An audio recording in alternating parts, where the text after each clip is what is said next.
माया जी आपके पास आते हैं, तब तक एक महिला मुख्यमंत्री, उनके राज्य में एक बेटी के साथ इस तरीके की बर्बरता होती है, उसे न्याय तो दिलवा नहीं पाई, अब देश में आग लगाने तक की धमकी।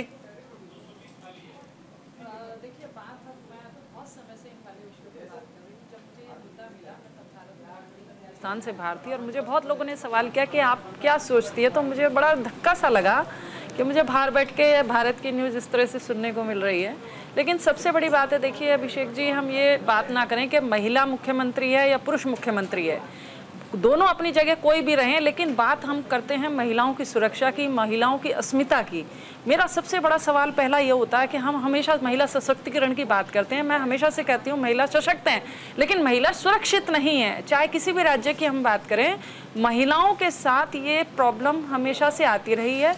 और कुछ मुद्दों को लेके बायस होके अगर जिस तरह से लोग प्रोटेस्ट करती हैं पॉलिटिकल पार्टियां, वो सबसे निहायत बेहद गंदा स्वरूप होता है महिलाओं की अस्मिता के ऊपर, कि आप महिलाओं की इज्जत की बात ना करते हुए उसकी अस्मिता पर आप अपनी राजनीति की रोटियां सेकते हैं। ये सबसे गंदा पहलू होता है राजनीति का। मैं हमेशा, चाहे महिला राजनीति में हो चाहे नॉन पॉलिटिकल हो, अगर आप उनकी अस्मिता के ऊपर अपने पॉलिटिकल एजेंडे को फिक्स करते हैं, उन पे बातें करते हैं, ये सबसे बुरा प्रभाव डालता है आपकी राजनीति पर, आपके चेहरे के ऊपर।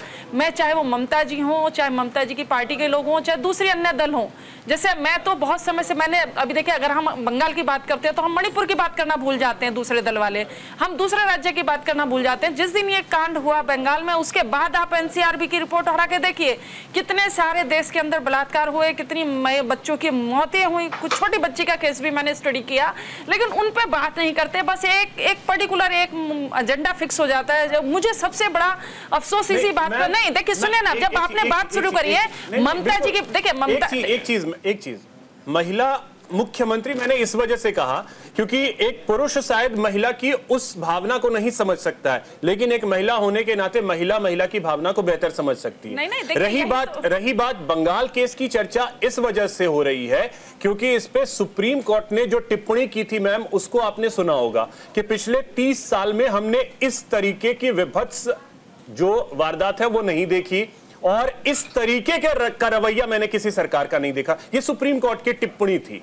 नहीं, ये आपकी बात से मैं सहमत हूँ, लेकिन समस्या जो आज कलकत्ता में हुआ, देखिए मैं आज किसी कारणवश मुझे वहां ट्रेवल करना था मेडिकल इश्यूज की वजह से। देखिए बंद किसी भी तरह का हो, बंद आम जनता को हमेशा प्रभावित करता है, वो उनके लिए कभी भी लाभदायक सिद्ध नहीं होता, चाहे वो पॉलिटिकल एजेंडे के तहत हो, किसी के मत भी तहत हो। लेकिन आज किस मेडिकल, लेकिन जिस तरह से आज बीजेपी बंद ने वेस्ट बंगाल बंद किया या भारत आह्वान करे, कुछ भी करें, लेकिन आप आम जनता की समस्याओं को भी सोचिए। लेकिन ममता जी के देखिए बयान, जिस तरह से मैं सारी चीजें करती हूँ, लेकिन ममता जी का जो सबसे खराब बयान आया वो जो उन्होंने असम को लेकर दिया, आप अपने राज्य की बात कीजिए, दूसरे राज्यों को दूसरा व्यक्ति देख लेगा। लेकिन जिस तरह से आप धमकियों पे बात हो रही थी ममता जी की, आपने भी अभी जिक्र किया, वो मैंने कहा ना, वो राजनीति का सबसे गंदा स्वरूप है कि हम का हम है, अरे हमारे लिए सब चीजें। लेकिन आप सामने आपने सवाल किया तो आप सामने आपके लिए तो आपने अपने आप को साफ कर लिया, लेकिन ममता जी ने अपनी सरकार को बचाते हुए जिस तरह से आसाम का मुद्दा छोड़ा या कोई भी छोड़ा, वो सबसे खराब पहलू होता है किसी भी महिला सुरक्षा पे। अगर हम बात करें, देखिए उनको अगर बात करनी चाहिए, जैसे अभी बात हो रहा था, मेरे पास इसका एक पोस्टमार्टम रिपोर्ट भी आया जो बड़ा सस्पिशियस था, जिसको मैं इंडिया में न रह के भारत में पढ़ रही थी और मैं उसको डिस्कस कर रही थी कि मैंने कहा ये कैसे पॉसिबल है।